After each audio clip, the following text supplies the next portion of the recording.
You ask why we selected the first 1,000 days. Let me start with saying what the first 1,000 days is. If you think of conception to birth, that's 9 months.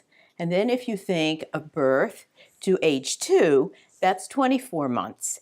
So added together, that's 33 months. And if you multiply that times 30, you get 1,000 days.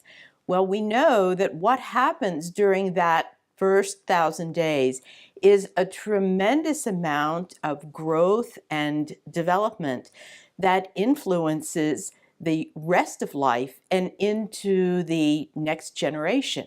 We know that the origins of the non-communicable diseases, such as cardiovascular disease and diabetes, start within that first 1,000 days.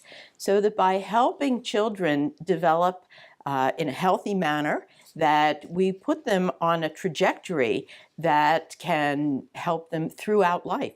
So that's why we start during the first 1,000 days. We have also selected speakers that represent nutrition and represent early child development, and they're organized in a developmental perspective. That means we have speakers that focus on what happens prior to conception, what happens during pregnancy, and then what happens during the first 2 years after birth.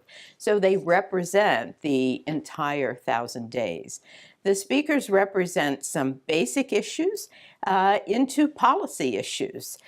This sets a goal or sets a strategy for us to think about how we can focus on children's very early life with a payoff that extends throughout life and into the next generation.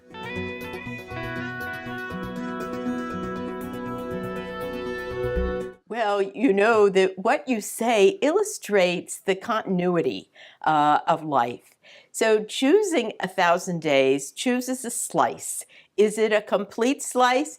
No, it's not a complete slice, but it's a focus. And so it enables us to direct our attention at this particular time.